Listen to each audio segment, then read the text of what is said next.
Welcome to the Let's Talk Energy podcast from EnergyNet. This series was recorded at the Africa Energy Forum 2023 in Nairobi, Kenya. Join us for this and other episodes as we talk to the industry players, stakeholders, and rising stars of Africa's energy sector.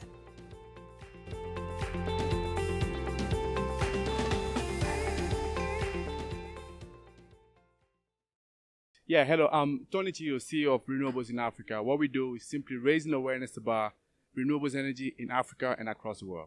Solomon Njonjo, co-CEO, Serengeti Energy. We are developing renewable energy projects in sub-Saharan Africa. Okay, Solomon, so it's a pleasure to see you here. So you are the co-CEO of Serengeti. I just wanted to start by asking you a question. So co-CEO, that's quite rare to see that. That means there are two CEO. Yes. So why such a, I would say, configuration, and is it proper, good for decision making? Yes.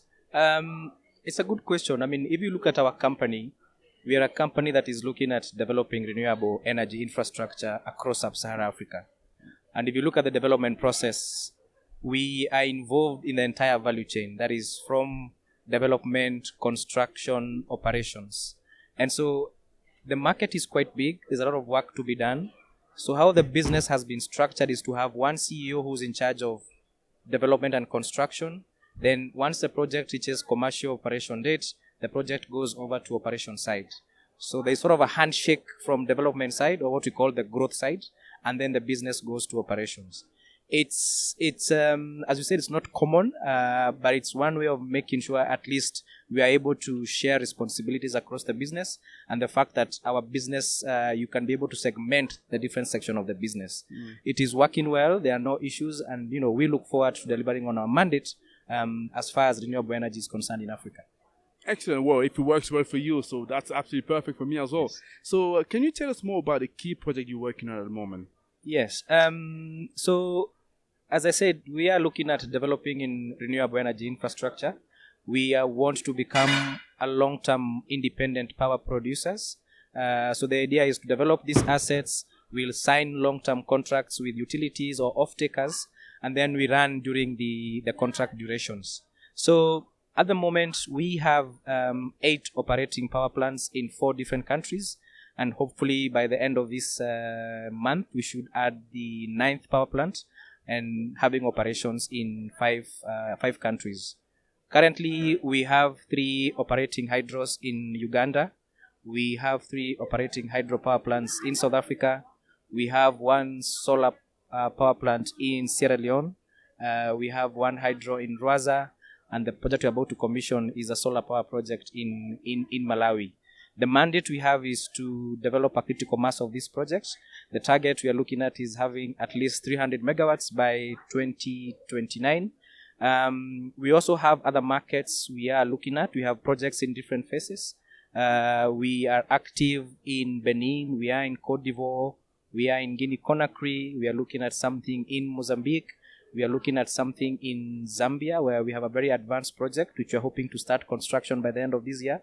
And so we are continuously looking for opportunities to invest in as far as renewable energy is concerned. As you can see at the moment, the bulk of our pipeline is between small hydros and solar projects.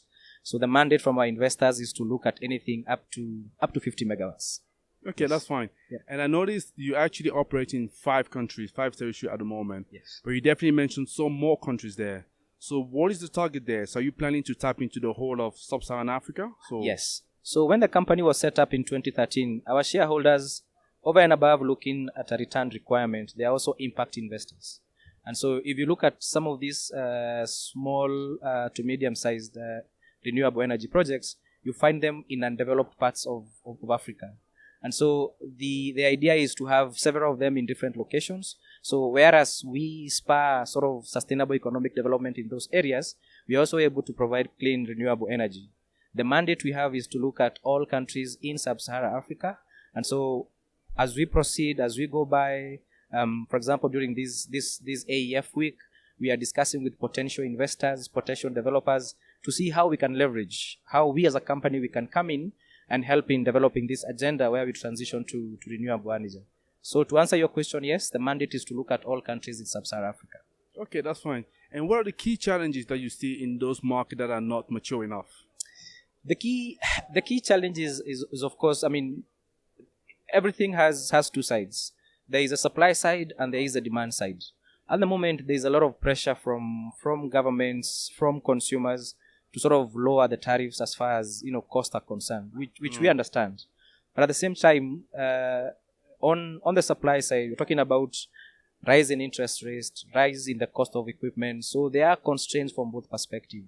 What we are trying to do is to have a sustainable level where price is sustainable from a supply side and also for a consumption side. The key thing still remains, getting a bankable project where you're able to raise project finance and all the risks and rewards are appropriately rewarded. Our investors are DFIs. They obviously want to make a return, but at the same time, we need to have a level of proper allocation of risks that to ensure that once we commit the investment, then there's a system and there's an arrangement in place to make sure at least the investors can repatriate sort of their investment. So the key challenge right now, like I said, is that global prices are going up, cost of equipment is going up. There are foreign exchange constraints in most emerging markets. Government are struggling with sort of raising sort of funds for investment, and so always finding that right balance where we as an investor are comfortable remains the key challenge. There are vast opportunities in Africa, but it's just a question of seeing how it works out. Our key off-taker in these projects mostly is government utilities. And so to make sure that they are bankable, that they can attract that private capital, remains one of the significant risks that we have. Like I mentioned earlier, also the fact that equipment cost is going up, interest rate for borrowings are going up, foreign exchange is not available in most of our markets. Those are making the challenge in terms of advancing the agenda in transition into renewable energy. Okay. I noticed you haven't mentioned actually sourcing the project. So does it mean that, because that seems to be a big challenge for all the developers, does it mean that you find the secret sauce there, the secret to solve it? I think the African continent is blessed with vast resources, be it from a solar perspective, be it hydro resources, or be it wind opportunities. The question is, making a bankable project. And most countries that we operate in, they have set up policies that enable investment in small projects. Like, for example, in Kenya, we have the feed-in tariff policy, where the government already has told you exactly how much you expect to get paid if you find this project. If you look at, for example, from a solar perspective, we have 12 hours day, 12 hours night. So designing a solar project is not that complicated. So the resources are there, the opportunities are there. There's a huge demand of electricity in sub-Saharan Africa. More than 600 million in sub-Saharan Africa don't have access to electricity. And so from a business perspective, the opportunities are there. The question is, how do you make it work? How do you package it that it makes sense from an investment perspective and also from a government side? So it's not a challenge finding the right resources. It's just a question of balancing in terms of, making sure that once you package this deal, then there is a benefit from all the stakeholders. Okay. And I remember actually listening to the interview of your CEO, the previous CEO, before you guys came in on top of the company. He was talking about the company wanting to add 1 to 2 new plants every year, right? Yeah. And I think one of those plants is Sierra Leone that you mentioned, the 5 megawatts. Yes. But there is one actually happening, 21 megawatts in Malawi. Yeah. So what is the update there? So yes, like I mentioned, the target is to have 300 megawatts into operation by 2029. So if you look at where we are and also looking at the success and failure rate of these projects, then you can see where the number of 2 to 3 projects coming from. However, project development is not linear. For example, 1 year you can go without a project, then the second year you do 3-4 projects. But at least having that sort of benchmark keeps us honest in terms of tracking how we are progressing. But like I said, the key challenge is most of our counterpart is the government. They are constrained in terms of how fast they can move, and things do change. But the idea of having 2 to 3 is just to make sure at least we are tracking our progress. And then remember again, you can do one project for 10 megawatts, you can do one project for 30 megawatts. So from a capacity perspective, you are still achieving the target. But development is not a linear exercise. Anything is possible to change. We are not in control of certain decision as far as development is concerned. But having that target helps us sort of track how things are progressing. If you look at 2022, we closed on 2 projects. Sierra Leone, the 5 megawatts came online, and also a hydro project in Uganda came online in 2022. This year, we are looking at 21 megawatts in Malawi, and soon to start a construction project in South Africa, 4.5 megawatts, and hopefully phase 2 of the Sierra Leone project. Okay. The South African project and also the Uganda, are they your latest investment in hydropower? Yes. Okay. Those are the latest one. So in Uganda, in March of 2022, we commissioned a 7.8 megawatts hydro project. And then Sierra Leone was officially commissioned in October of 2022. We are at the final stages of negotiating the documents for the South African projects. It's a 5 megawatts project, which we expect to start construction in July this year. Okay, that's absolutely fine. And I think a lot of people are talking about mining and critical materials, because we know that is key to achieve the energy transition, right?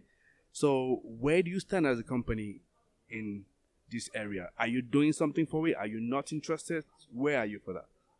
Like I said, one of the key objectives we have is to supply, clean energy in our markets.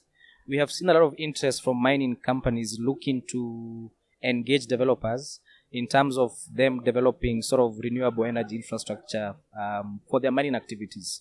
There's a lot of interest in terms of, for example, setting up solar power plants close to where we have these mining facilities. And the good thing with mining is that, they ensure most mining activities result in these minerals being exported outside the countries. And so they ensure there's flow of foreign currency. So they do help in stabilizing from that perspective. So we are keen to have those discussions as far as mining is concerned. However, we are very conscious as far as the environment is concerned.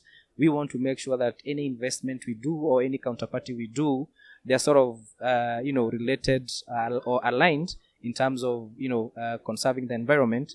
And we will be very hesitant to engage in any engagement with a party that we feel is, polluting or harming the environment that we operate in. Okay, that's great. Yeah. The continent of Africa is a continent that is growing, population is booming. So from your perspective, what are you expecting that will happen between now and, we say, 2050? So how do you see this scenario planning? Obviously, with growth in population means that the market is growing, means that we need to be prepared to make sure we provide the required resources. With growth in population means that there is demand in energy. So as a company, we are positioning ourselves by looking at multiple projects, multiple investment in different countries to make sure at least we contribute towards that. Like I mentioned, even in the markets we operate, we do have sort of CSR activities that we aim working closely with communities. We are looking at partnering with community and understanding exactly as a company, how can we help? Over and above providing employment, providing renewable energy. Every year we set aside a percentage of our revenue that goes towards CSR to see how can we help in developing those communities. We recently launched a water project in Uganda. We have been working with communities in Uganda that involve planting trees, which help in mitigation in terms of climate change, but also protecting the catchment areas as far as water is concerned. So we do expect that with rise in population, there will be rise in demand as far as energy is concerned, and so we need to be there and we need to be prepared to sort of provide this clean, sustainable energy. Okay, I think pushing a little bit further into that, there was a report that was released by McKinsey very recently saying that by 2050, the continent should be adding something like 800 million, more than 800 million people, right? So obviously into our land, which is significant, right? It's huge. So if we do the math, right, definitely we're looking at, if we need to provide electricity to all those people, it's about 40 million, more or less, that needs to be achieved every day. Not every day, every year, essentially. And I was actually wondering, so what would it take to actually 10x your current vision of having 300 megawatts? Because I would like to think, so ambitious company like yourself should be thinking about in terms of gigawatts as opposed to megawatts. Because with 300 megawatts, that will electrify about, if I'm correct, something about 2 million people, 20 million people roughly. So I think, but we need 40 million every year. So isn't it time for you maybe to 10x it? What would it take? That's the question. As the CEO of the company, what would it take to 10x your vision? Everyone has sort of their sweet spot. There is what works for different people. There are so many investments going on in the renewable energy side. If you look at countries like Tanzania, if you look at Ethiopia, they're in a position to do mega dam and huge projects. So there are players who are looking at the bigger side of things. Like I mentioned earlier, over and above making a return, we are looking at making impact in our investments. And if you look at these renewable energy resources, like small hydros, you find them in very remote, undeveloped areas. That is what we want to focus on, is that, we make an impact in terms of where we invest. In addition to ourselves, we have other players in the sector who are looking at this space. But I guess a question of everyone choosing an area where they are comfortable and where they can make a real change. It wouldn't make sense for us to have very big, ambitious projects, then at the end of the period, you have achieved nothing. It's better to have these smaller projects which you can track progress on, and then when we look back, you can see we've done it, right? There are mega projects, there are stories of big projects which have been going on in Africa, but to date they've taken 10, 15 years and nothing has happened. So it's better to look at somewhere where you are comfortable, where you can be able to get the funding from, where you have expertise, and then specialize on that. Okay, so AEFGCI is celebrating 25th anniversary, and it's very good to see them back into the continent, right? So for the next 25 years, so how do you see the future? So where do you want all of us to be? You raise a very good point. I think this is the first time that AEF is being held in mainland Africa.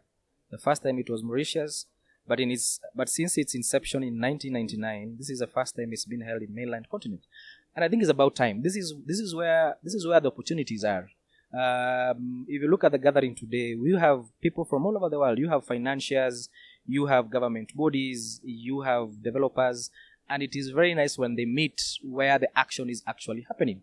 So we do look forward to having more of these AEF conferences being held in Africa, because again, the idea is to discuss the energy forum in Africa. So this was a very good move. I did attend the last one in Brussels, and if you look at the turnout here has been quite big. So which means there is interest, and so having it closer to where the action is happening means you can get more participation, you have got more networking opportunities, and therefore you can make a very big difference. Mr. Solomon, that was a pleasure to talk to you, and I wish you a very fantastic and wonderful conference. Thank you very much for that. Thank you very much. This series was recorded at the Africa Energy Forum 2023 in Nairobi, Kenya. Join us for this and other episodes as we talk to the industry players, stakeholders, and rising stars of Africa's energy sector.